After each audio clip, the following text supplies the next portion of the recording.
क्या कुछ पैगाम देना चाहेंगे हिंदुस्तान के उससे क्या नहीं? चले क्या पैगाम देना चाहेंगे?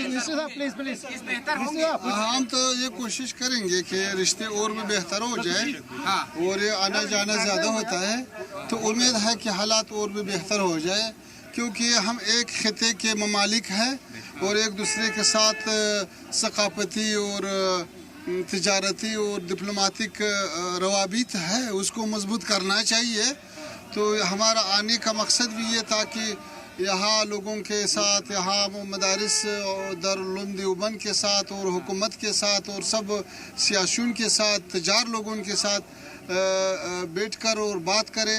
उम्मीद है कि आइंदा आना जाना ज़्यादा हो जाए और हमारा और हिंदुस्तान के दरमियान तजारत और इक़्तिसाद और सियासी रवाबित में और भी पुख्तगी आ जाए और उम्मीद है कि ये सब रिश्तों में पेशरफ आ जाए। हिंदी आपकी इतनी अच्छी है, महिला पत्रकारों की मौजूदगी नहीं थी प्रेस कॉन्फ्रेंस में, इसमें कंट्रोवर्सी हो गई है बहुत ज़्यादा। प्रियंका गांधी तक ने सवाल उठा दिया।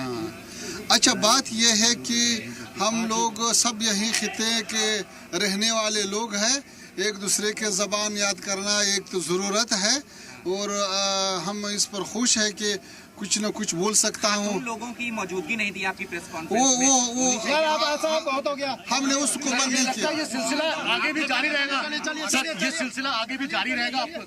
आप देख रहे हैं कि इस वक्त आमिर खान मुत्तकी जो है वो बात कर रहे थे मीडिया से और इनका साफ तौर पर कहना है कि जो सिलसिला शुरू हुआ है वो आगे भी जारी रहेगा और इससे दोनों मुल्कों को जो है कहीं ना कहीं काफ़ी जो है इससे फ़ायदा होगा। यानी साफ तौर पर सलाम टीवी से बातचीत में कहा, ये एक्सक्लूसिव बातचीत जो सलाम टीवी के साथ की है आमिर खान मुत्तकी ने, उनका साफ तौर पर कहना है कि सिलसिला जो अभी शुरू हुआ है यह आगे भी इसी तरीके से जो है वो जारी रह सकता है। यानी साफ हो गया है कि अफगानिस्तान और हिंदुस्तान के बीच के जो रिश्ते हैं वो रिश्ते और बेहतर होने के कगार पर हैं और लगातार इसी तरीके से जो रिश्तों में और बेहतरी के लिए जो एक दूसरे की मदद के लिए रहेंगे, वो खास तौर पर अफगानिस्तान के फॉरेन मिनिस्टर आमिर खान मुत्तकी ने बयान कर दी है। वीडियो जर्नलिस्ट महबूब खान के साथ सैयद मुबशिर।